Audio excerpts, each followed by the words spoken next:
Before the world had nations, before history learned how to remember itself, there was a city that taught humanity how to rule, how to measure time, and how to believe in order. It rose beside restless rivers, shaped law into stone, counted the movement of the heavens, and turned fragile settlements into something lasting. Babylon was conquered, its kings were humbled, its empire faded, but Babylon itself was never erased. This is the story of the city where civilization learned how to begin, and why its influence never truly ended. Stay with me. This story begins long before Babylon had a name. If you enjoy long, unhurried stories like this, you're welcome to subscribe. And if you'd like, you can leave a quiet thought in the comments. Long before cities carried meaning, the world existed without pause or purpose. There were no kings to command it, no empires to shape it, no borders to tell one land from another. Humanity existed in fragments, small, scattered and uncertain, moving through the earth as quietly as the animals it lived beside. Survival was the only law, and tomorrow was never promised. The land itself felt unfinished. Vast plains of mud stretched beneath a wide and restless sky. The ground softened underfoot, then hardened again beneath the sun. Fire offered warmth in the darkness, then danger when it grew careless. Smoke drifted upward, disappearing into a sky that offered no answers. The wind carried dust across open ground, erasing footprints as quickly as they were made, as if to remind humanity how briefly it passed through the world. Rain arrived without warning. Sometimes it brought life, soaking the earth and filling the ground with promise. Other times it destroyed everything in its path, sweeping away shelter and hope with equal indifference. Above it all, the heavens turned in silence, unchanging, distant, watching without reply. And through this fragile world, two rivers moved. The Tigris and the Euphrates did not flow with intention, yet they shaped everything they touched. They wandered across the land, flooding without mercy, retreating without apology. To live near them was to accept loss, to see fields swallowed, homes washed away, lives reshaped overnight. And yet, when the waters withdrew, they left behind something rare, rich soil, dark, heavy, and full of promise. Slowly, carefully, humanity stepped closer. Along their banks, people began to remain. At first, they stayed only as long as necessity demanded. Temporary shelters rose from mud and reed. Fires were shared against the cold of night. Grain was gathered, stored, guarded against hunger and uncertainty. Each season was endured rather than understood, but something deeper was taking shape. When people stayed in one place, time began to feel different. Days were no longer endless stretches of movement. They became measured by labour, by planting and harvesting, by building and repairing. Seasons became something to prepare for, not merely survive. Memory began to matter. What had happened before now shaped what might come next. Mud was shaped into brick, brick into walls, walls into places that endured beyond a single lifetime.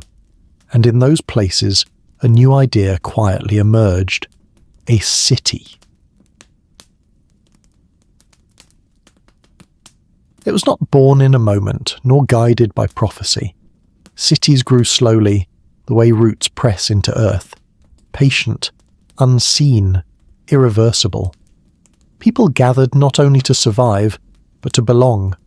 Shared labour created shared rhythms. Shared rhythms created shared belief, and shared belief demanded meaning. The sky, once distant and unknowable, began to fill with gods. These gods lived in storm and river, in sun and shadow, in the movements of distant stars. They were powerful and unpredictable, generous and cruel, deeply human in their contradictions. To honor them, temples rose above homes, built higher than anything else in the landscape. Priests spoke where others listened. Ritual gave shape to fear. Order began to form, not through force but through agreement, and with order came law, not law as command but law as memory.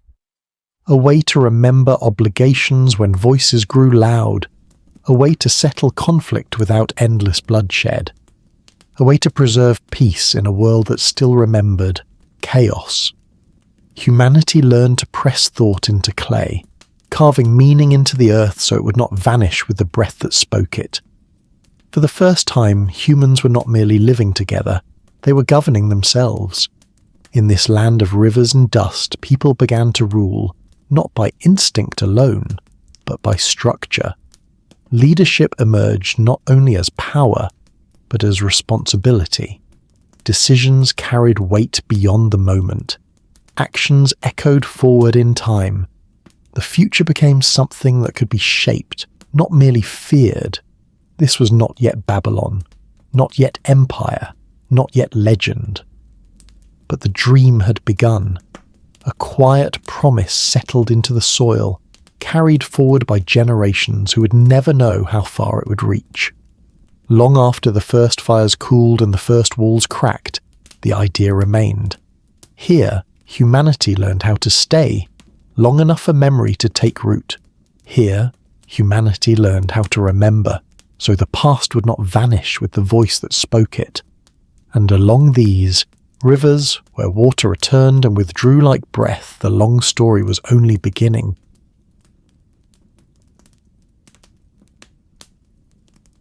The dream of cities did not fade after its first quiet appearance. It settled into the land, deep and patient, waiting to be shaped by time and repetition. Along the river banks, where people had learned how to remain, the scattered settlements of earlier generations began to change. What had once been temporary grew heavier with purpose. Walls thickened, not just to protect, but to endure. Paths worn by countless footsteps became streets.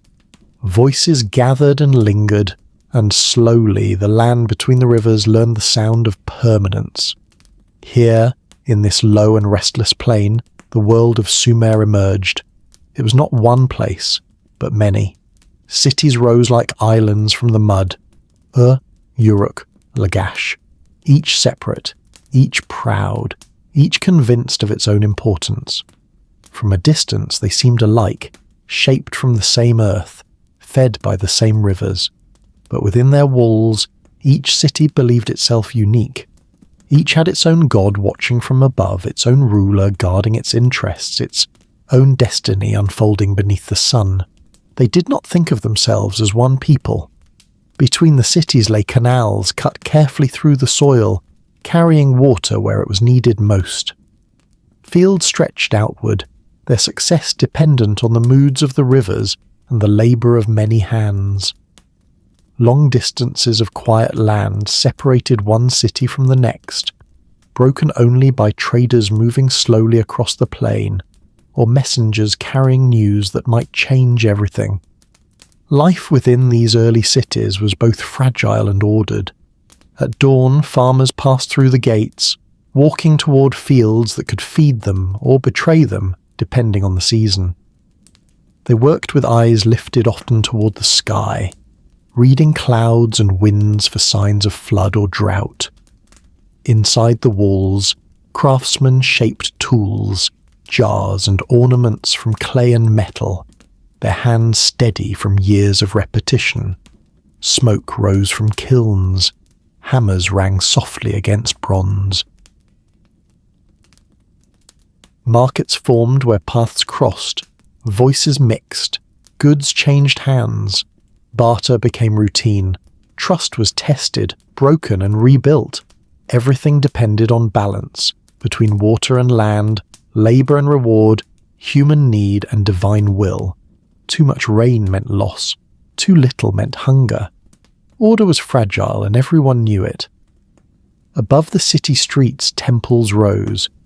They were the tallest structures in the land, built layer upon layer, brick upon brick, lifting themselves toward the sky as if trying to close the distance between earth and heaven. From their heights, one could see the city spread below, the homes, the streets, the fields beyond the walls. These temples were not merely places of worship. They were the heart of each city. Grain was stored within their walls. Surplus was guarded there against famine. Decisions were made there that shaped daily life. The gods were believed to dwell within, present but unseen, watching every action, weighing every promise. To walk beneath a temple's shadow was to feel both protected and observed. Priests became the interpreters of order. They spoke for the gods and guarded the rhythms of daily life. They announced when it was time to plant and when to harvest. They declared days of celebration and days of mourning. Through ritual and repetition, they brought predictability to a world that resisted it. Divine order and human order became tightly bound, each reinforcing the other. To obey the city was to honor the gods. To honor the gods was to preserve the city. Yet as these cities grew more complex, memory alone was no longer enough. Agreements had to be remembered beyond a single voice. Debts had to be tracked beyond a single lifetime. Offerings had to be counted, recorded, and protected from dispute. The spoken word, once sufficient, began to fade too easily into the air. Promises dissolved with time. Humanity needed something that could last. So they pressed reeds into wet clay. At first the marks were simple. Lines, shapes, impressions meant to represent goods and numbers, a measure of grain, a count of animals, a record of labour. But over time those marks grew more refined, more deliberate. Symbols took on meaning beyond the object itself. Sound became shape. Thought became record. Writing was born. Cuneiform, carved carefully into tablets of clay, allowed humanity to speak across time. A harvest could be remembered long after the fields were bare. A contract could bind people who might never meet again. A prayer could be preserved even after the voice that spoke it had fallen silent. The present was no longer fleeting. It could be held, revisited, consulted. With writing came a new relationship to time. Days were no longer lost to memory alone. Months were measured. Years were counted. The movement of the stars was watched and recorded, not out of idle curiosity, but because order demanded understanding. Festivals followed calendars. Labour followed. Schedules. The past became something that could be read, not merely recalled. In Sumer, humanity took one of its most important steps. Life was no longer shaped only by survival and belief, but by record and rhythm. The city-states of Sumer stood as proof that humans could organize themselves into something lasting, something intricate, something greater than a single lifetime. Civilization no longer depended solely on memory held in the mind. It lived now in clay, in walls, in routines repeated day after day. Yet beneath this order, tension quietly grew. Each city guarded its independence. Each god demanded loyalty above all others. Competition simmered beneath the surface, over land, water, trade, and honor. Alliances formed, weakened, and dissolved. Peace existed, but it was cautious, temporary, always aware of its own fragility. And as time moved forward, slow, relentless, unyielding, the world would soon learn that cities once born do not remain innocent forever. Power invites desire. Order invites challenge. And the balance that sustained Sumer would one day be tested. But that chapter had yet to be written.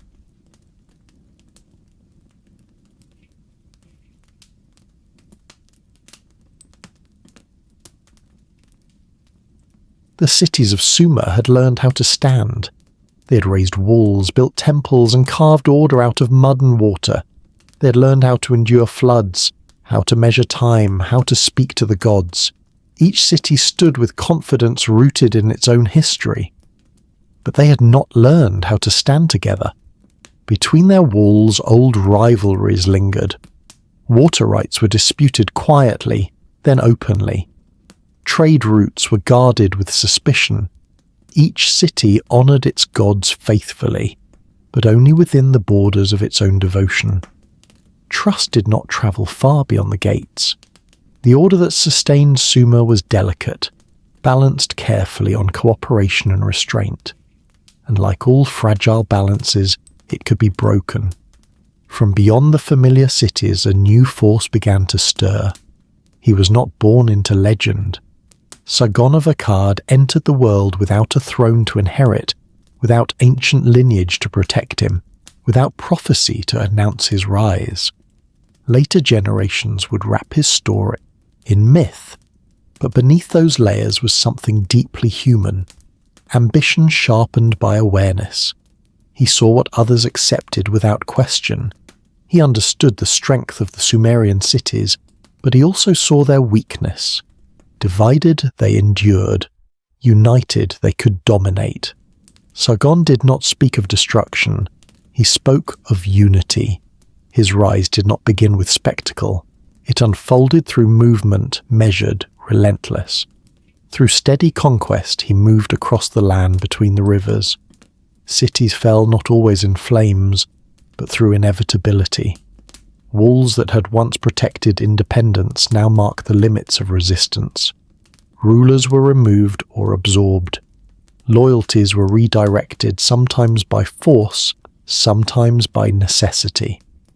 One by one, the city-states were drawn into something larger than themselves. For the first time, many peoples lived under a single authority. This was not merely conquest. It was a new way of existing. Sargon did not rule from an ancient temple city heavy with tradition. Instead, he built a new capital, Akkad. It was a deliberate choice. Akkad was meant to represent a different kind of power, one not bound to a single god or city's past, but to movement, command, and reach. From Akkad, orders travelled farther than any ruler's voice ever had before. Roads connected regions that had once felt distant. Messengers carried commands across vast stretches of land, their journeys binding cities together through obedience rather than belief. The land between the rivers began to move as one. The first imperial dream had taken shape. Under Akkad, identity began to change. People were no longer defined only by their city and its god. They became subjects of something broader, heavier, and unfamiliar. The idea of empire unsettled old assumptions. City walls still stood, temples still rose, but independence had thinned. Authority now flowed from afar. The old city-states remained, but they were no longer sovereign. Yet empire, like all human creations, demanded constant effort. As Sargon aged, the weight of unity grew harder to carry. Rebellion flickered at the edges of the realm, quiet at first, then more confident. Old loyalties resurfaced. Cities remembered what it meant to rule themselves. The distances that made the empire impressive also made it vulnerable. Control stretched thin, carried by human hands that could falter, delay, or fail. After Sargon's death, the cracks widened. Successors struggled to command the same authority. Power passed hands, but certainty did not follow. Cities resisted more openly. The rhythm of unity began to break apart. Invasions from beyond the borders added to the strain. Fields were abandoned, trade faltered. Roads that had once bound the empire together carried confusion instead. The collapse was not sudden. It unfolded over time, eroding confidence piece by piece. The web of control unravelled into fragmentation. Akkad itself faded from memory, its streets swallowed by time, its location lost beneath centuries of silence. The land between the rivers returned to uncertainty. Where order had once promised permanence, chaos returned as reminder. Empires, like cities, were human creations, and humans were not eternal. But the idea Sargon had unleashed did not disappear. The dream of empire, of unity forged through power, lingered in memory. It lived on in stories, in caution, in ambition waiting for opportunity. The land had seen what was possible, and somewhere along the rivers, a small and unremarkable settlement watched. It did not yet matter, it did not yet command attention, but it remembered. And as history prepared its next turning, that memory waited patiently, ready to rise again in a city called Babylon.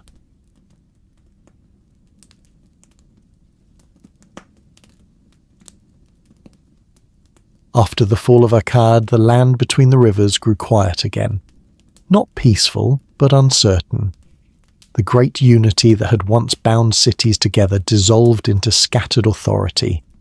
Old city-states resurfaced, their walls rising once more with cautious pride. New ones appeared briefly, then vanished without memory. Power shifted like sand after floodwater, never settling for long, never fully trusted. In this wide and restless world, there was a city few noticed. It stood along the Euphrates, modest and low, without towering temples or ancient prestige. Its walls were small, its influence was smaller still. Merchants passed it without pause, their attention drawn to older names and louder markets. Priests spoke its name without reverence. It was not a centre of trade, nor of worship, nor of learning. It was simply called Babylon. There were no songs written for it. No gods declared it chosen. No prophecies hinted at future greatness. Compared to the ancient cities of Sumer, Babylon felt young and unimportant, a place shaped more by circumstance than ambition. It existed, and little more was expected of it. Yet history is often shaped by what is overlooked. As the old powers struggled to regain balance, new people moved quietly across the land. Among them were the Amorites, pastoral tribes who travelled slowly, following their herds, settling where opportunity allowed. They did not arrive as conquerors. They came in waves, blending rather than destroying, adapting themselves to the cities they entered. Babylon became one of those places. Amorite families settled within its walls, bringing with them new customs, new names, and new ways of understanding authority. They learned the language of the land. They honoured its gods. They observed its rituals. But quietly, almost imperceptibly, they reshaped the city from within. Leadership shifted. Traditions softened. Old structures bent rather than broke. Babylon began to feel different, though few could say exactly why. Still, nothing about the city suggested destiny. It remained small, surrounded by stronger neighbours whose names carried weight. It paid tribute when required. It avoided attention when possible. Its survival depended not on strength, but on patience. While other cities fought to reclaim lost glory or assert fading power, Babylon endured by remaining unremarkable. Time, as it always does, continued its slow work. Generations passed. Children were born and buried within the same walls. Fields were planted and harvested again and again. The Euphrates flowed on, indifferent to human ambition, rising and retreating with ancient rhythm. Days blurred into seasons, seasons into memory. And beneath this steady repetition, Babylon waited. It did not know what it was waiting for, but the lessons of Sumer and Akkad lingered in the land. The memory of law, of unity, of empire had not faded entirely. They rested beneath the surface, carried forward through stories told softly, customs practiced without question, and observation shaped by patience. Babylon watched, and when the moment finally came, when the right ruler, the right idea, the right balance of force and wisdom appeared, the city would be ready. Not because it had been chosen, but because it had endured. Destiny, patient and unseen, was already standing at its gates.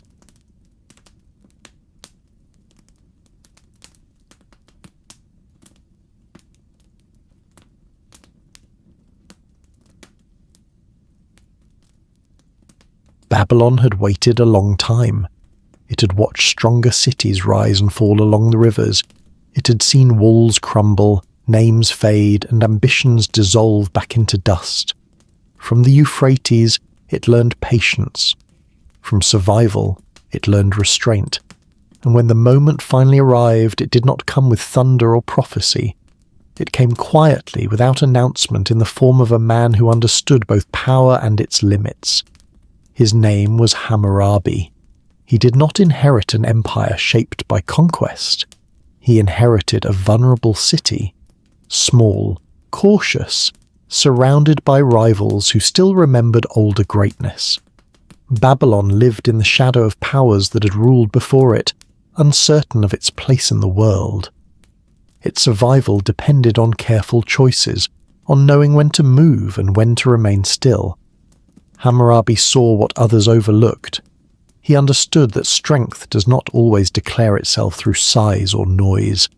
Sometimes it reveals itself through timing, through patience sharpened by observation. He studied the land between the rivers as one studies a living thing, its habits, its tensions, its quiet opportunities. He learned when peace was possible and when it was an illusion. Hammurabi rose slowly. He learned the rhythms of war and peace with equal care. When force was required, he used it decisively, without hesitation or excess. When patience served better, he waited, allowing rivals to weaken themselves through pride or haste. Alliances were forged when they strengthened Babylon, and released when they no longer served it. Sentiment never replaced judgment. His campaigns were measured, not reckless. Each movement outward was secured before the next began. Victories were not celebrated loudly, but reinforced carefully. Babylon's reach extended city by city, not through chaos but through control. Some rivals fell in battle, others yielded through pressure, negotiation, and inevitability. Hammurabi understood that conquest alone could not hold territory. Control required stability, and stability required legitimacy. As Babylon grew, it began to feel different. Not merely stronger, but central. The city's presence carried weight. Its decisions mattered beyond its walls.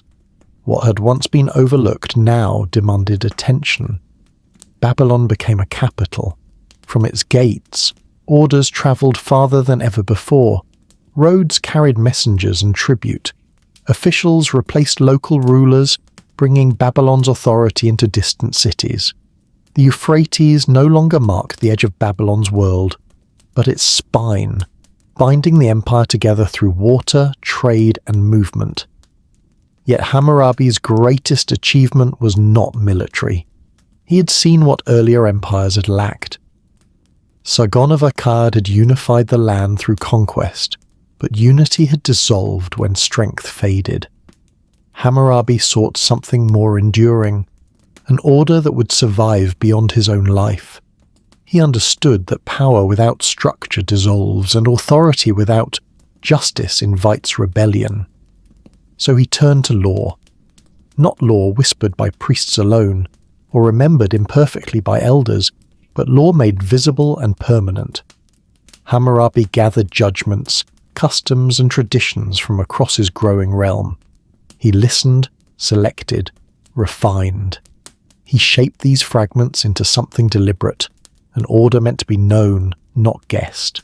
Justice was carved in stone. The code of Hammurabi stood tall, etched into dark rock, placed where all could see it.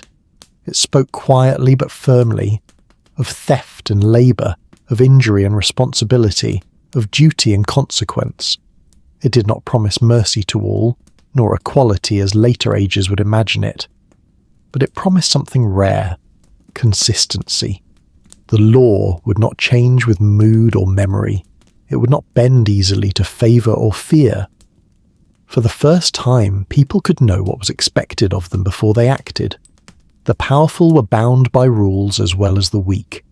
Disputes could be judged not by impulse but by written standard.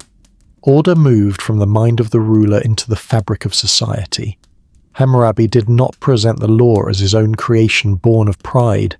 He claimed it as a gift from the gods, placing himself not above justice, but beneath it, as its guardian. In doing so, he anchored authority in something greater than force. Power no longer felt arbitrary, it felt inevitable. Babylon's rule was no longer merely feared, it was accepted.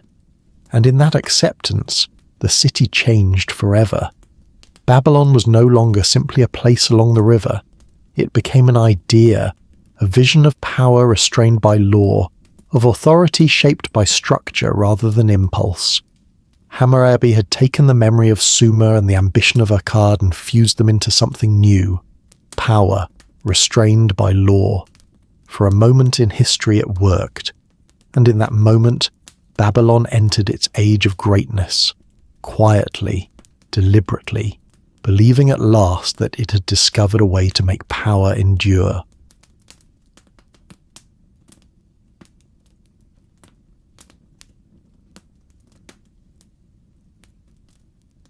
With law set into stone, Babylon began to breathe more easily. The fear that Shadow's uncertain rule didn't vanish at once. It loosened slowly, season by season, as people learned that order no longer depended on memory or mood.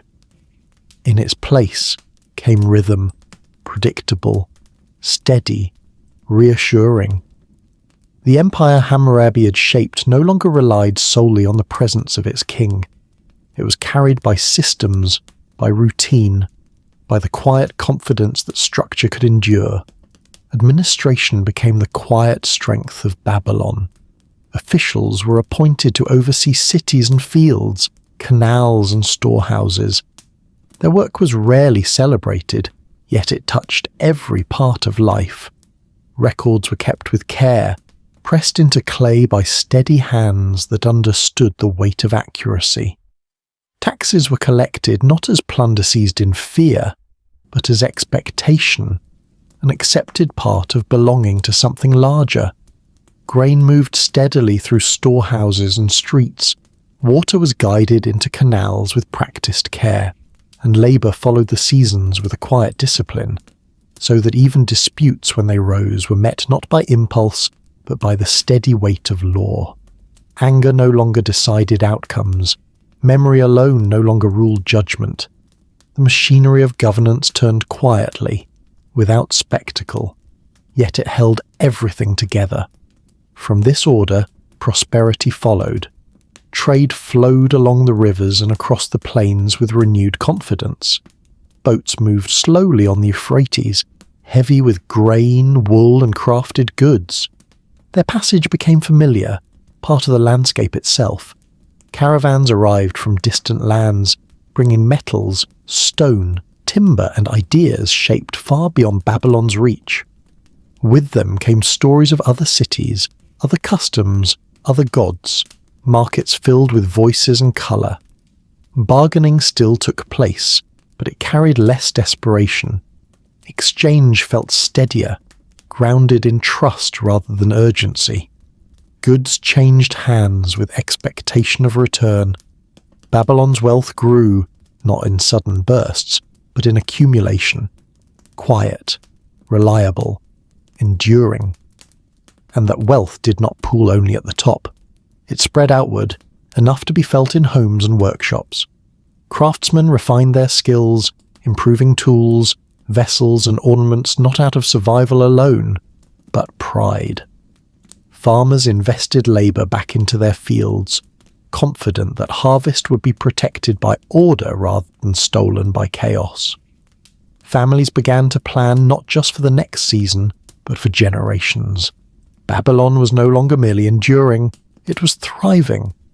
Above this growing prosperity, belief provided meaning. At the heart of Babylon stood Marduk.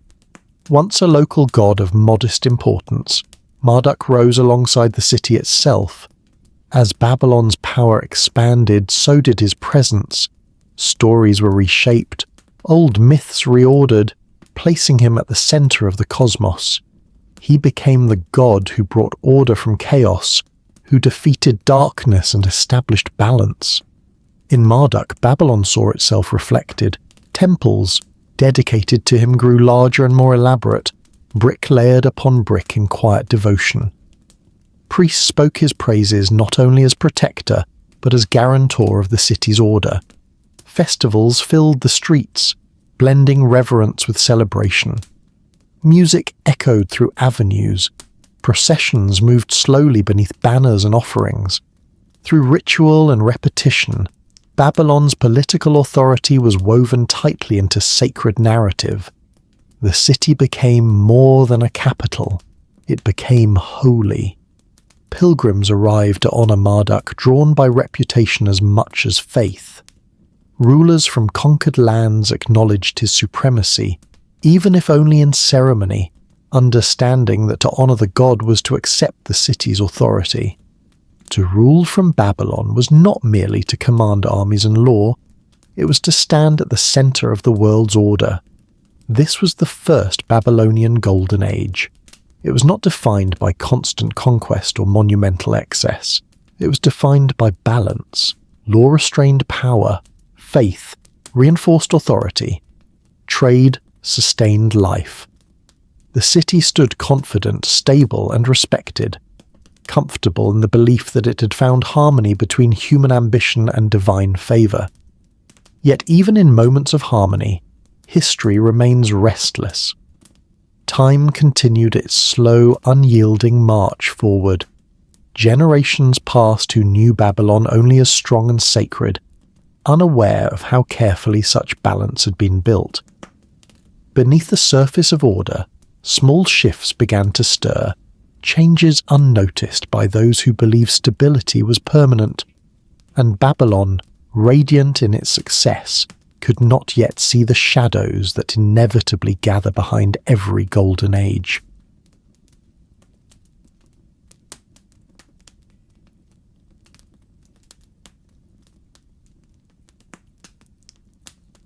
Golden ages rarely announce their ending. They fade quietly, almost politely, as if unwilling to disturb the peace they once created. Babylon's streets still echoed with trade and prayer. Temples still stood tall against the sky. Laws still rested in stone, unchanged and visible. To the people, life continued much as it always had. Stability felt familiar. Order felt permanent.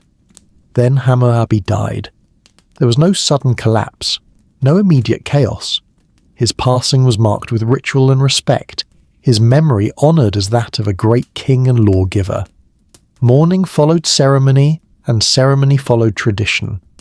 On the surface, nothing seemed broken.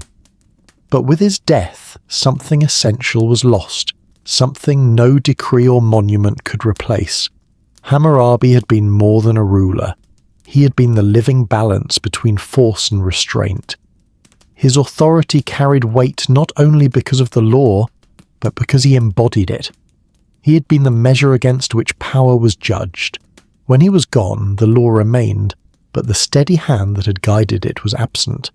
His successors inherited the throne, but not his presence. They ruled in his shadow, measured constantly against a standard they could not meet. Some lacked his patience, others lacked his resolve. Decisions that once emerged from careful judgment now drifted between hesitation and excess. Orders were given, but with less certainty. Authority still functioned, but its confidence thinned. The machinery of administration continued to turn, yet it began to strain. Cracks formed beneath the surface. Local governors tested their boundaries, quietly at first, then with growing confidence. Officials grew more attentive to personal advantage than imperial duty. The unity Hammurabi had maintained through balance and presence began to loosen, thread by thread. The law still existed, but its enforcement wavered. Respect slowly gave way to calculation. Beyond Babylon's borders, rivals watched. They sensed weakness not in the walls but in the will behind them. Old resentments resurfaced, tribute arrived less reliably. Loyalty became conditional. The edges of the empire grew restless, tugging against a centre that no longer felt immovable. Power, once concentrated and confident, began to slip. It didn't fall at once. It leaked away, through small failures, delayed responses, quiet compromises. The Golden Age dimmed not through disaster, but through erosion. Order remained visible, familiar, reassuring, but its foundation had begun to weaken. Babylon had learned how to rule itself. Now it faced a harder lesson: how difficult it is to preserve what has been built. And as the weight of leadership grew heavier, the city would soon discover that endurance does not always demand strength. Sometimes it demands silence. Sometimes it demands waiting. The next chapter of Babylon's story would not be written in triumph. It would be written in patience.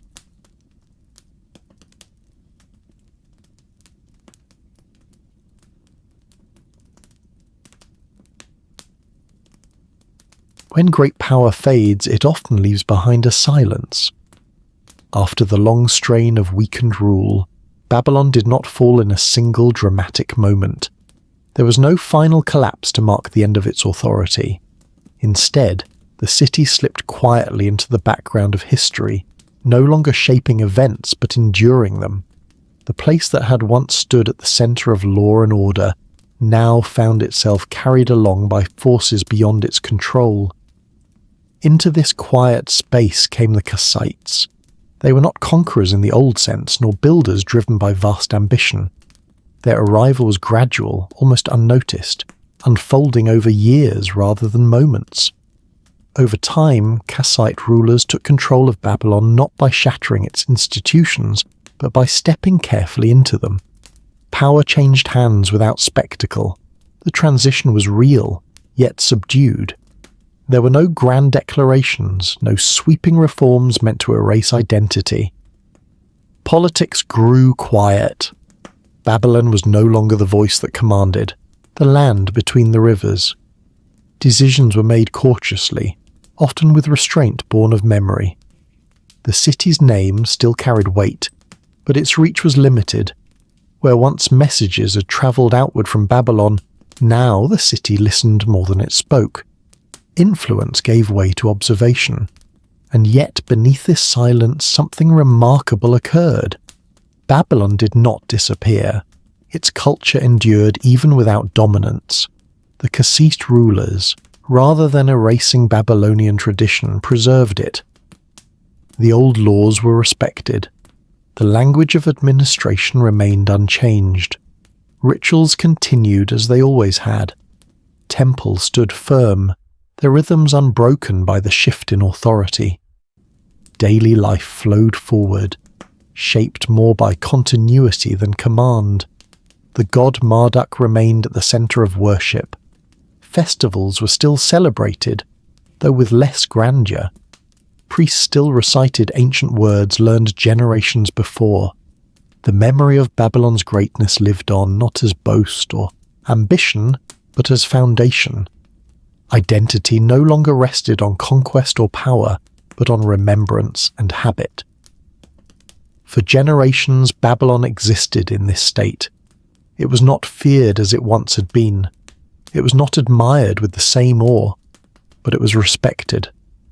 Other powers rose and fell around it, louder and more forceful in their claims. Yet Babylon remained, a steady presence anchored in tradition, carried forward by people who knew how to endure. Its survival was not loud, it was deliberate. In this long, quiet endurance, the city learned another lesson. Power can be lost, influence can fade, empires can pass into memory. But culture, once deeply rooted, is far harder to destroy. Babylon endured not because it ruled, but because it remembered who it was. Time passed gently over the Kassite centuries. Days followed seasons. Seasons followed years. And as history moved forward, louder empires would rise nearby. Empires convinced that strength alone could secure the future. Babylon, patient and observant, waited once more.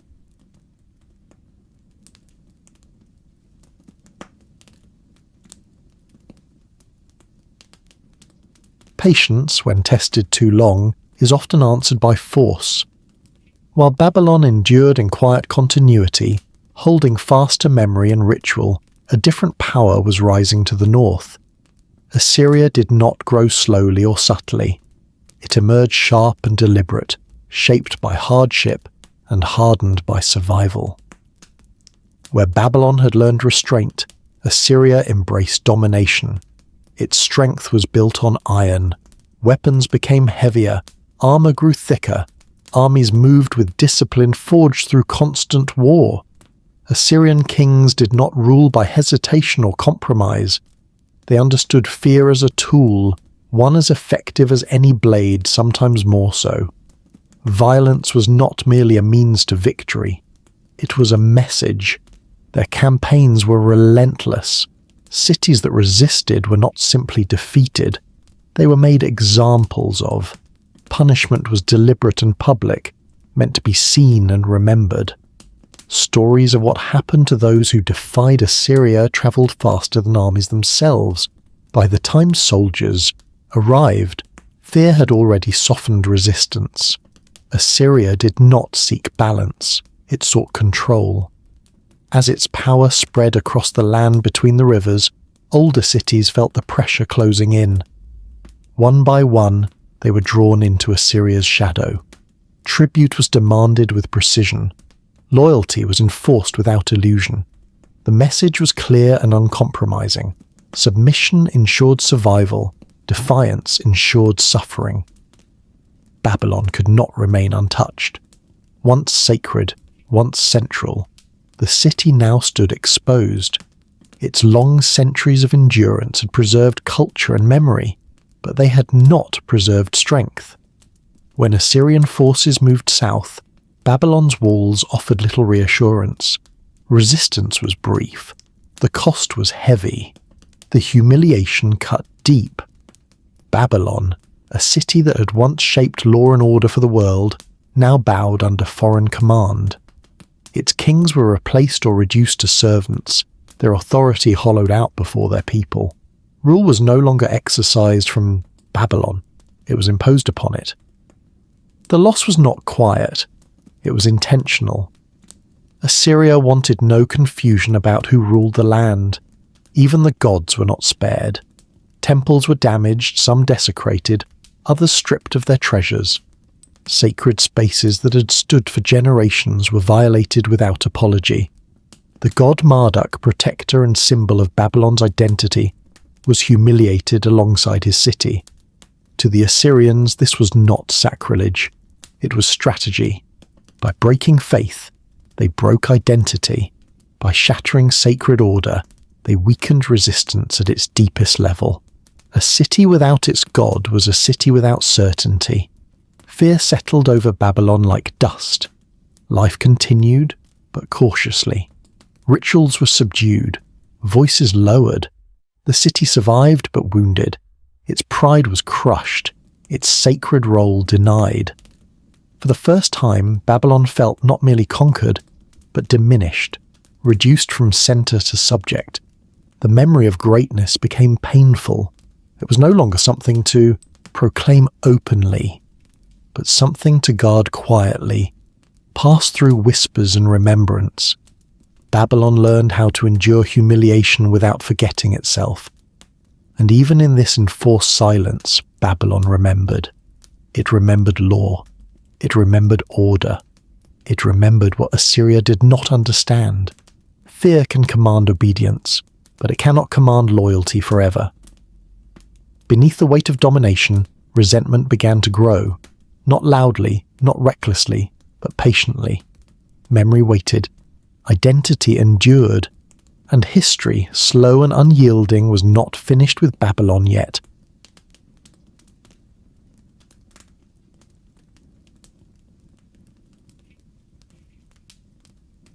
Fear can silence a city, but it cannot erase its memory. Under Assyrian rule, Babylon existed in restraint. The streets grew quieter, not empty, but careful. Ceremonies continued, though with measured steps and lowered voices. Every decision carried the weight of being observed. Every gathering held the risk of suspicion. Power no longer lived within the city. It watched from afar, enforced by foreign kings through governors, soldiers, and garrisons stationed where Babylon once commanded itself. Order remained, but it was no longer Babylon's own. Yet beneath this imposed control, resistance stirred. Babylon had not forgotten itself. The city remembered what it had been, and that memory refused to remain still. Rebellions rose, not in reckless fury, not in open confidence, but in desperate hope. Local leaders spoke quietly of ancient law and sacred order. They invoked the names of gods who had once ruled the city's fate. Each uprising carried the same belief, whispered more than proclaimed, that Babylon was meant for more than submission. Each rebellion was crushed. Assyrian armies responded with speed and severity. There was no negotiation, no patience for defiance. Walls were breached again and again. Leaders were seized and removed. Punishment was public, deliberate, meant to erase courage before it could spread. The lesson was repeated until it became unavoidable. Defiance would bring suffering, not salvation. Kings were replaced again and again. Some were exiled, removed from the city they claimed to rule. Others were installed by Assyria, chosen not for loyalty to Babylon, but for obedience to distant authority. The throne lost meaning. Rule felt temporary, conditional, hollow. Authority no longer inspired trust or reverence. It was endured. And still, Babylon endured. The city learned how to survive in chains. It learned when to speak and when silence was safer. Rituals continued behind closed doors, observed quietly, stripped of spectacle but not of meaning. Stories were passed carefully from generation to generation, guarded against forgetting. The memory of Hammurabi, of Marduk, of sacred order lived on not in power, but in persistence. This was not the endurance of glory. It was the endurance of identity. Babylon became a place of waiting. A civilization held its breath, watching the empire that ruled it grow larger, harsher, and more brittle. Assyria's strength was undeniable. Its cruelty was equally clear, and cruelty, when sustained too long, leaves behind something dangerous, resentment sharpened by memory. Time passed. Assyrian kings rose and fell, policies hardened, control intensified, the grip tightened, then tightened again. But the land itself remembered older rhythms, and the people of Babylon remembered who they had been before fear defined their days. Chains can restrain the body. They cannot restrain memory, and memory, patient, quiet, enduring, was already preparing Babylon for the moment when fear would finally loosen its grip and the long wait would come to an end.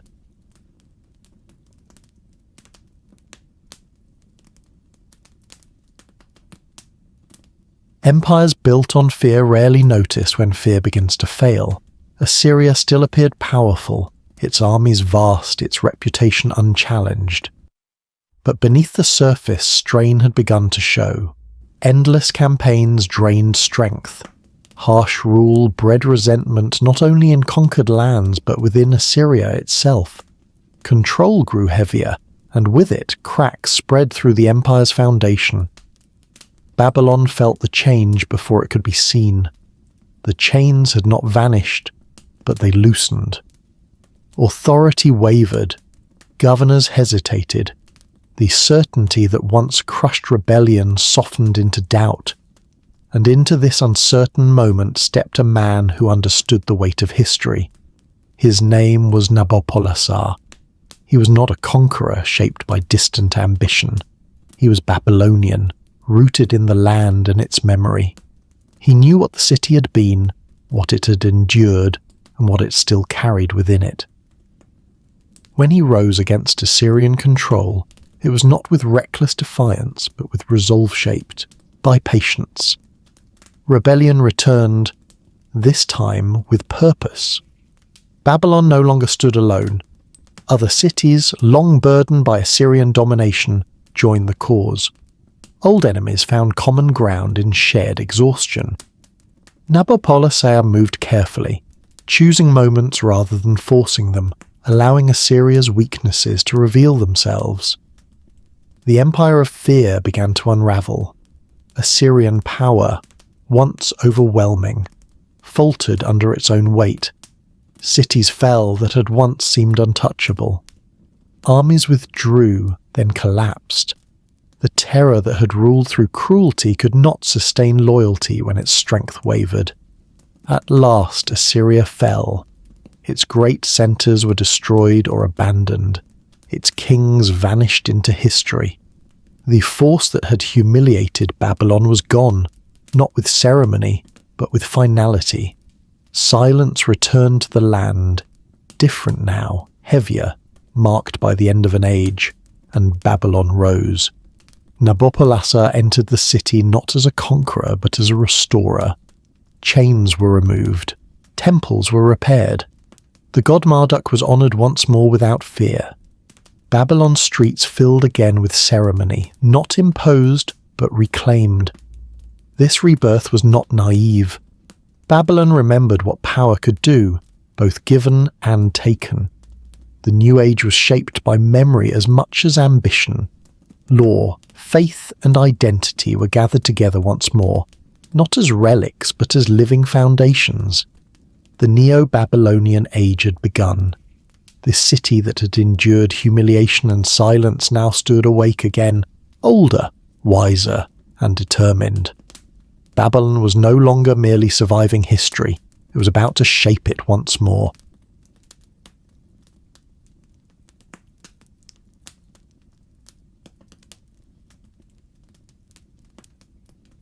Babylon's awakening did not end with rebirth.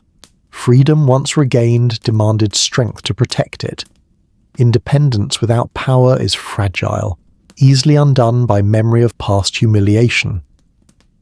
When Nabopolassar secured Babylon's release from Assyrian domination, the work was not finished. It had only begun. Power passed to his son, Nebuchadnezzar II, a ruler whose name would become inseparable from the city itself. Where his father had restored Babylon's freedom, Nebuchadnezzar sought to secure its future, not only through memory, not only through law or ritual, but through undeniable presence. He understood that the world beyond Babylon still remembered weakness. To endure, the city would need to be seen, felt, and respected. His campaigns were swift and deliberate. Babylon's return was not whispered as rumour. It arrived as reality. Armies moved with discipline and purpose, crossing familiar lands with renewed confidence. Neighbouring kingdoms felt the shift immediately. Some resisted and were broken. Others recognized the moment and yielded without struggle. Submission came not always through fear, but through calculation, the understanding that resistance no longer served survival. These victories were not pursued for chaos, they were pursued for stability. Nebuchadnezzar remembered the centuries when Babylon had bowed to foreign rule. He remembered how quickly strength could vanish when vigilance faded. Control, to him, was not cruelty. It was insurance against humiliation's return. Babylon's borders expanded once more. Tribute flowed inward, carried by roads that pulsed with movement. Raw materials, labour and wealth travelled steadily toward the capital. The empire's reach widened, but Nebuchadnezzar did not allow himself to be drawn endlessly outward. He turned his attention inward, toward the city that stood at the heart of everything. Babylon itself became his greatest project. What rose from the plain was unlike anything the land between the rivers had seen before. Massive walls encircled the city, thick and high, layered with careful engineering and deliberate symbolism. These were not walls meant only to defend, they were meant to declare permanence. Gates adorned with colour and image marked entrances not just into a city, but into a statement of power. To pass through them was to feel the weight of authority settle quietly into the body. Inside the walls, temples were restored and expanded. Foundations were deepened. Heights were raised toward the sky. Brick by brick, Babylon reshaped itself. Babylon was built to endure. Stone, brick, and glazed tile transformed the city into a vision meant to inspire awe without noise. Processional ways guided movement through sacred and civic space, blending religion with authority so seamlessly that the two became inseparable. Every structure spoke quietly but firmly of confidence, of a city that believed it would still be standing when memory faded elsewhere. Among the wonders attributed to Nebuchadnezzar, one story rose above the rest: the Hanging Gardens.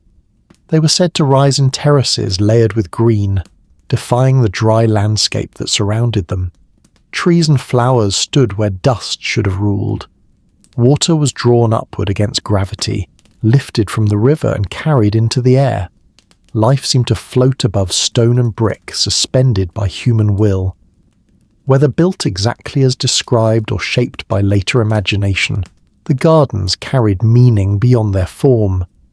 They symbolized a ruler's desire to soften power with beauty, to prove that dominance did not require sterility, that strength could coexist with life, growth, and memory. Under Nebuchadnezzar, Babylon became more than a capital. It became the center of the world. Merchants arrived from distant lands, bringing goods shaped by foreign hands. Diplomats moved carefully through its streets, weighing words as much as tribute.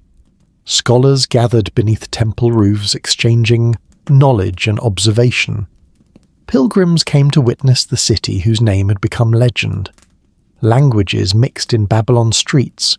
Customs overlapped. The world did not merely acknowledge Babylon, it flowed into it. Nebuchadnezzar ruled with confidence shaped by history. He knew what Babylon had lost. He knew what it had regained. His reign was not reckless, nor was it hesitant. Power flowed outward from the city, reinforced by walls, faith, and memory. Babylon no longer feared disappearance. It assumed endurance. Yet even legends are shaped by time, and time, unhurried and impartial, had begun its quiet work. Success breeds certainty. Certainty dulls caution.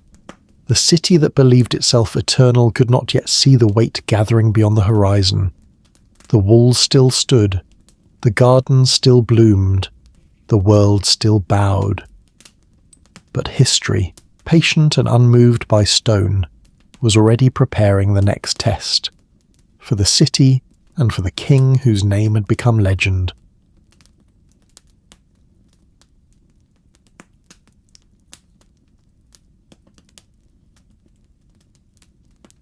Power, once secured, eventually looks outward.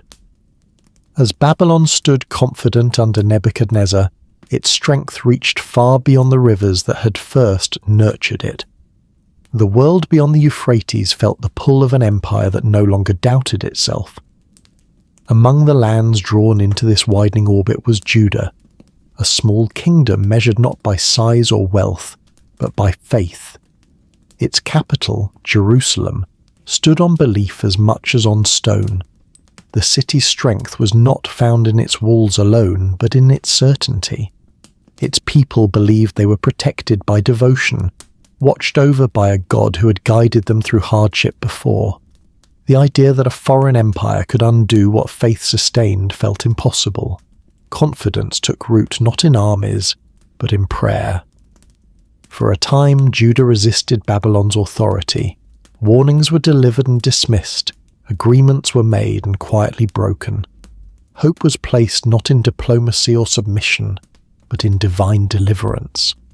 To those within Jerusalem, resistance felt righteous.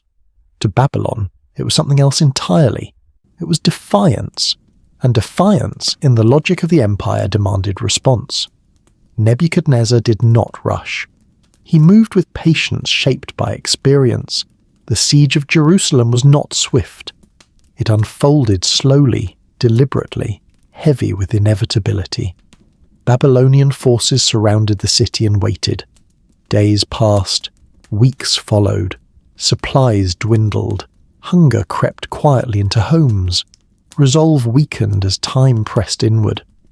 The walls that had once seemed unbreakable became barriers, trapping suffering within. Inside the city, life narrowed. Food grew scarce. Certainty began to fracture. Faith was tested not by sudden catastrophe, but by prolonged silence. When the city finally fell, it was not merely a military defeat. It was a spiritual shock. Jerusalem was taken. Its leadership was removed, stripped of authority and carried away. Its treasures were seized, lifted from sacred spaces and claimed by a foreign power. The center of Judah's religious life was dismantled stone by stone. What had anchored identity for generations was undone with methodical care. For those who lived through it, the loss was more than political. It was a wound to the soul. Many were forced into exile. They were led eastward, away from familiar hills and narrow streets, away from sacred places shaped by memory. The journey itself became an erasure. Families were separated, lives were uprooted. What remained of Judah arrived in Babylon not as a nation, but as a displaced people, carried into the heart of a world that did not share their story. In Babylon, the contrast was overwhelming. The city was vast, ordered, confident. Its gods were honored openly. Its power was visible everywhere, in towering walls, in towering temples, in laws etched into stone. Processions moved with certainty. Authority was unquestioned. For the exiles, this strength did not inspire awe, it deepened sorrow. Faith that had once centered life now existed in tension and longing. Prayers were no longer spoken in familiar places but whispered in foreign streets. Songs that once celebrated deliverance now carried grief. Memory became fragile, something to be protected against forgetting. Here, faith and empire stood face to face. Babylon demanded loyalty through order and authority. The exiles clung to belief through memory and hope. One relied on structure and power. The other relied on endurance. Neither yielded easily. By the rivers of Babylon they wept. The waters that had given birth to civilization reflected loss just as clearly. Along those banks stories were told quietly. Traditions were guarded carefully. Identity was preserved not through walls or weapons, but through remembrance. Faith adapted, deepening not through dominance, but through survival. Babylon had conquered Judah. But it could not conquer belief. In this quiet tension between empire and faith, something enduring took shape, proof that even beneath the weight of the greatest cities on earth, the human spirit could hold to meaning beyond walls and kings. And Babylon, standing tall and certain, didn't yet realize how deeply these moments, so quiet, so painful, would echo through time.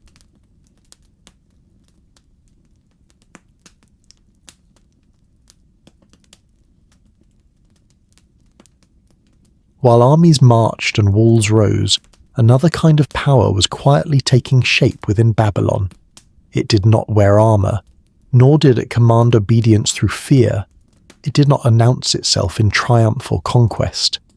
It grew slowly, through observation, patience, and thought. In the shadow of temples and palaces, away from the noise of armies and ceremony, Babylon became a place where the world was not only ruled, but understood. Above the city, the sky was always moving. Night after night, priests and scholars lifted their eyes to the heavens. They watched the stars rise and fall, tracing patterns across the darkness. Movements that once seemed random began to reveal rhythm.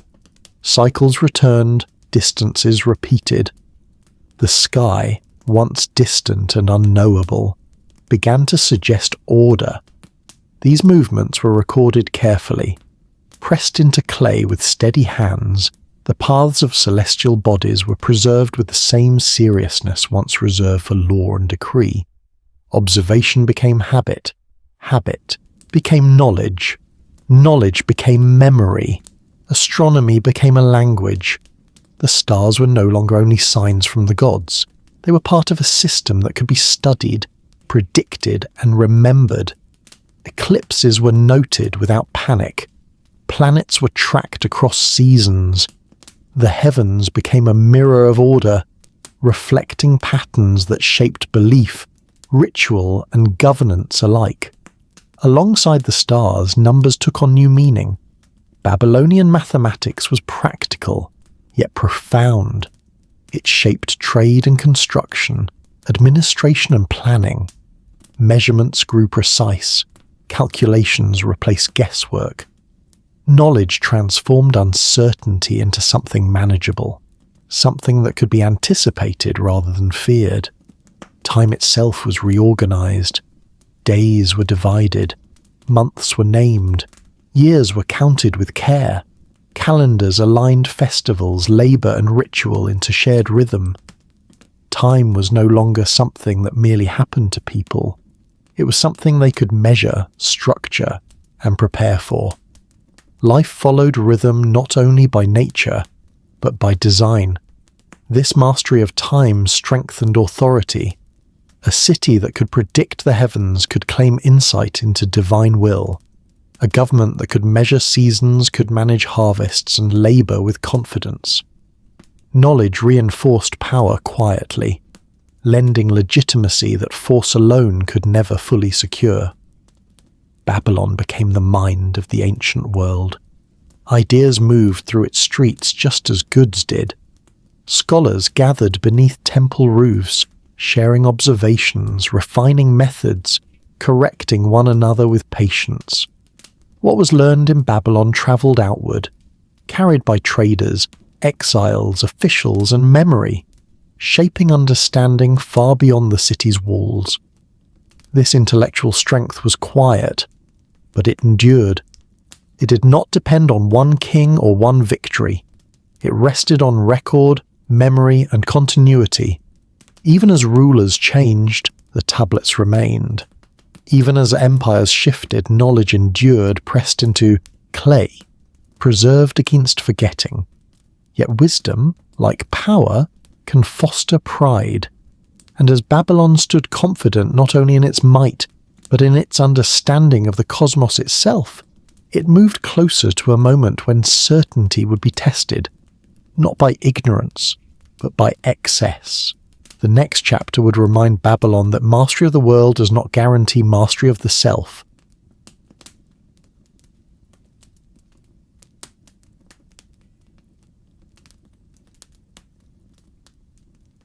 Knowledge can illuminate the world, but it can also deepen pride.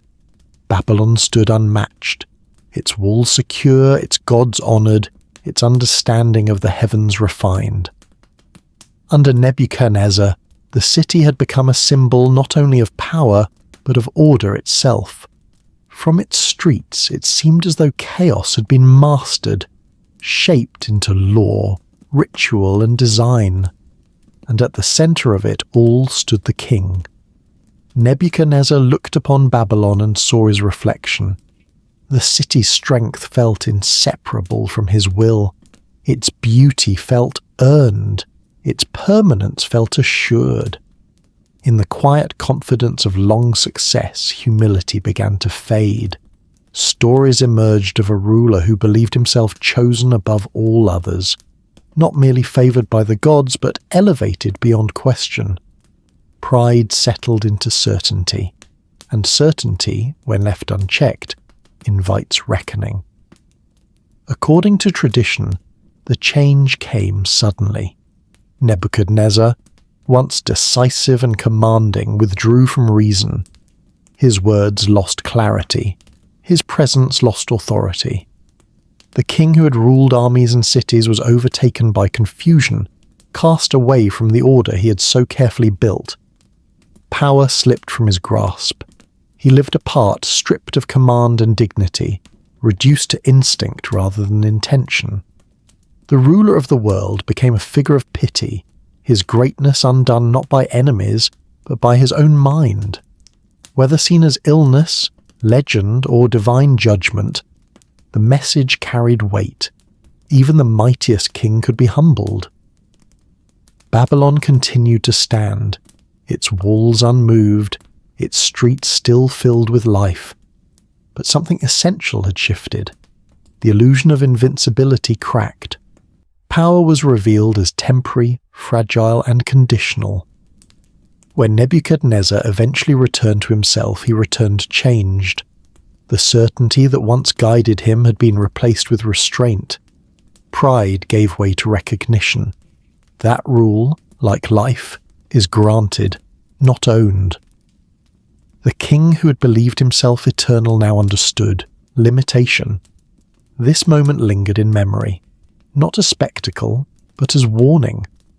Babylon had mastered law, faith, and knowledge, yet it was reminded that human power, no matter how refined, remains vulnerable. And as Nebuchadnezzar's reign moved toward its end, the city entered a quieter phase, one shaped less by ambition and more by consequence. The giant still stood. But it had learned how easily giants can fall.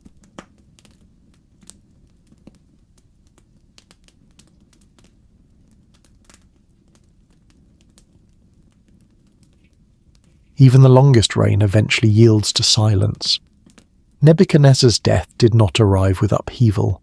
There were ceremonies, mourning, and memory, but the city itself remained unchanged. Walls still stood. Temples still rose toward the sky.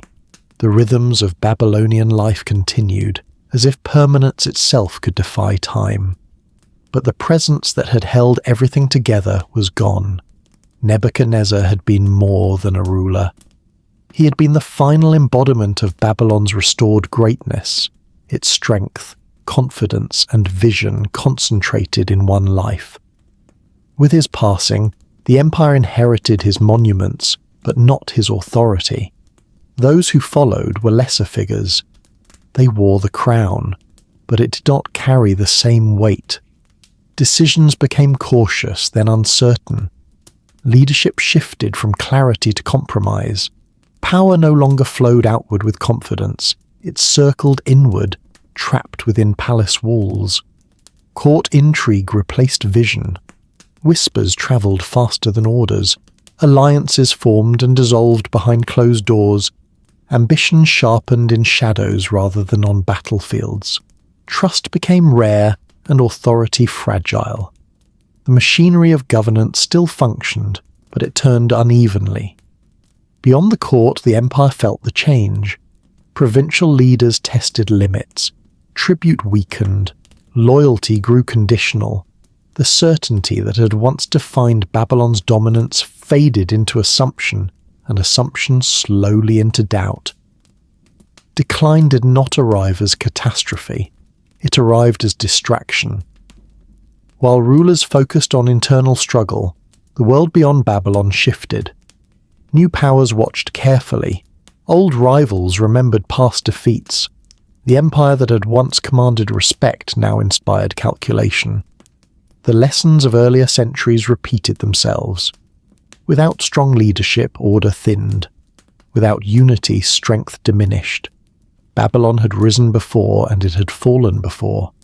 The pattern was familiar, yet no less unforgiving.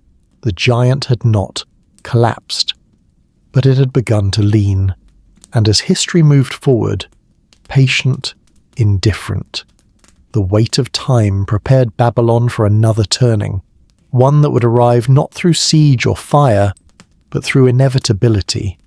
The city still stood at the center of the world. It simply no longer shaped it.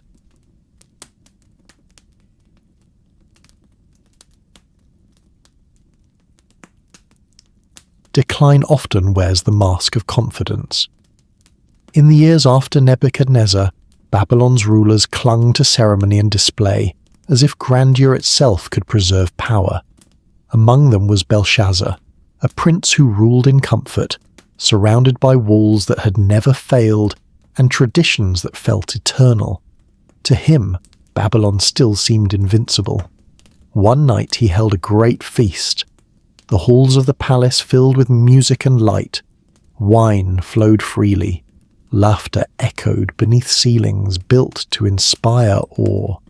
Sacred vessels taken long before from conquered lands were brought out not in reverence, but in celebration. What had once been holy became ornament. Outside the palace, the world was changing. Beyond the walls, new forces moved with patience and purpose, but inside, the feast continued, insulated from consequence by assumption and pride. Then the moment came. In the midst of revelry, silence fell. A presence appeared where none should have been. A hand, unseen in body, writing upon the palace wall. Words formed slowly, deliberately, glowing with meaning none could immediately grasp. The celebration turned to unease. Advisors were summoned. Scholars stood in confusion. No voice claimed the message, yet its weight pressed heavily on the room. At last its meaning was revealed. Not as threat, but as certainty. Babylon had been weighed and found wanting. The message spoke of an end already decided. The empire's days were numbered, its authority divided, its power passed beyond recall.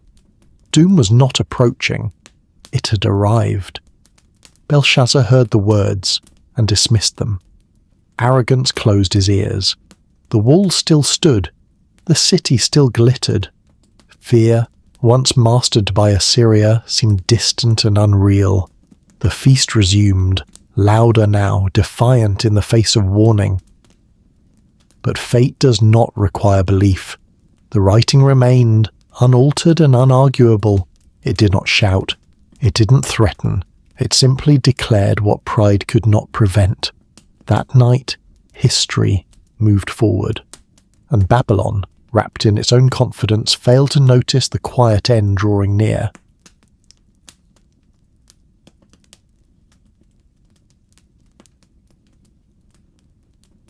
While Babylon celebrated within its walls, the world beyond them had already changed.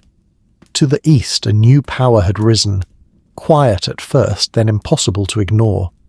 Persia did not announce itself through terror or spectacle.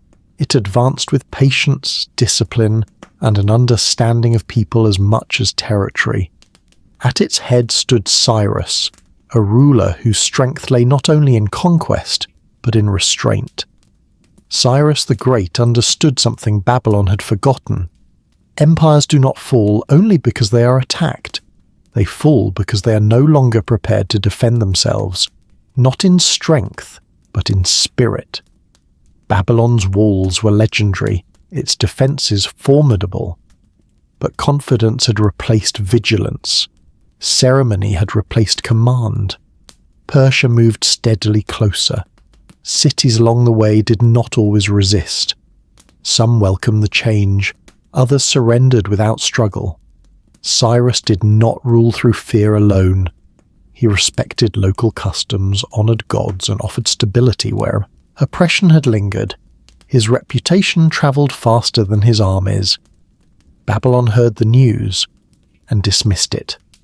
Inside the city, life continued uninterrupted. The rivers still flowed, the temple still stood. The belief in Babylon's invincibility remained unchallenged. The warnings written on the wall had already faded into story. But Babylon was unprepared, not because its walls were weak, but because its leadership was distracted. The empire no longer moved as one. Command was uncertain. The will to resist had thinned beneath layers of assumption. When Cyrus reached the city, there was no great battle, no fire, no siege of legend. The gates were opened. Some say it was strategy. Others say it was surrender disguised as inevitability. However it happened, Babylon passed from one empire to another without the violence that had defined so many of its past chapters. The city that had once shaped the world did not fall screaming. It fell quietly. And in that quiet, history turned the page once more.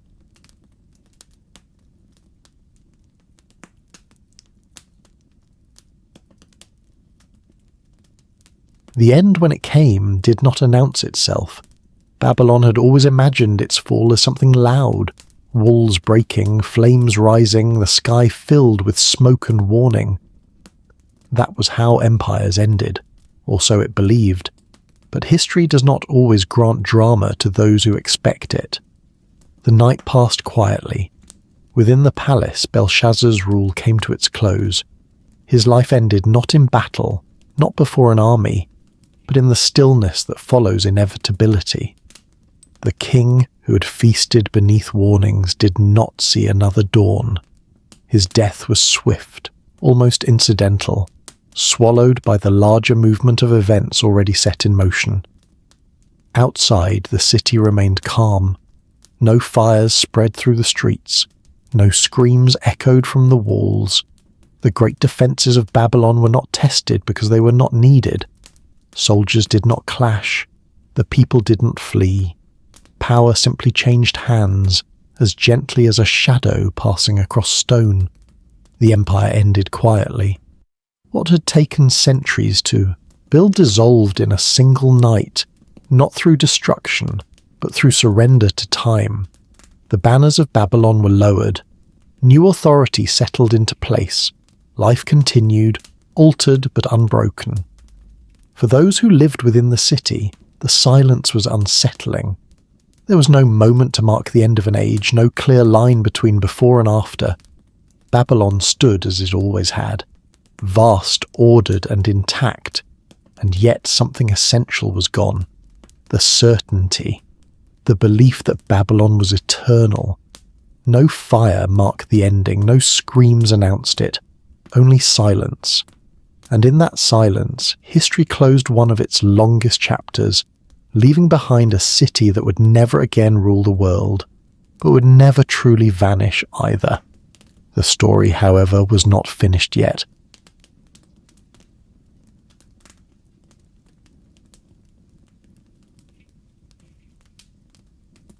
Morning came to Babylon much as it always had. The sun rose over the Euphrates. Gates opened. Markets stirred. People went about their lives with the quiet caution of those who sense change, but do not yet feel its weight. The empire was gone, but the city remained. Under Persian rule, Babylon was not destroyed. Cyrus had taken the city without vengeance, and he ruled it with restraint. Temples were respected. Customs were allowed to continue. The god Marduk was honoured, not erased. For the people of Babylon, survival did not mean forgetting who they were. It meant adjusting to a new order. The city became part of something larger. Babylon was no longer the centre of power, but it was still valuable. Its administrators were skilled. Its scholars were respected. Its systems of record and governance were too useful to abandon. Persian rule absorbed what Babylon had perfected rather than attempting to replace it. Culture flowed quietly into empire. Babylonian knowledge shaped Persian administration. Timekeeping, record-keeping, and legal tradition lived on through new authority. The city's influence continued, no longer through command but through contribution. The wall still stood. The temple still drew worshippers. The streets still carried memory. Babylon was quieter now. Its voice softened, its ambition stilled. But it was not empty. It had become something rare, a city that had outlived its own empire. What was lost was power. What remained was civilization. Babylon's greatest achievements no longer belonged to any single throne. They lived on more quietly than monuments, carried in habits, in records, in the ordinary work of those who came after. The city that had once ruled the world now watched it pass by, listening as new voices filled its streets. And in that calm surrender to time, Babylon found a different kind of endurance, one that did not need glory to survive. It remained, as cities sometimes do, simply by continuing. Babylon did not vanish when its empire ended. It did not sink beneath the sand in a single forgotten moment. nor did it disappear with the passing of kings. Instead, it lingered, quietly, persistently, woven into the world that followed. Long after armies moved on and banners changed, something deeper remained, carried forward without needing to be named. Because Babylon had been more than power. It had been a place where humanity first learned how to live together at scale, where memory no longer depended solely on voices but could rest in form, where order was shaped carefully, not only through force, but through structure, where time itself was no longer feared as chaos, but understood as rhythm. These things did not end with empire. They passed silently from one age to the next, carried by people who never spoke Babylon's name, yet lived by ideas first shaped along its rivers. Cities rose elsewhere. Laws were written in new tongues. Calendars marked unfamiliar skies. And, still, the patterns endured. Empires continued to rise and fall. Some ruled through fear and vanished when fear failed. Some ruled through order and declined when certainty faded. Some ruled through tolerance and absorbed what they found useful. But beneath every change, something familiar remained. The belief that order could be made visible. The belief that time could be measured. The belief that memory could outlast a single life. Babylon's walls would one day crumble.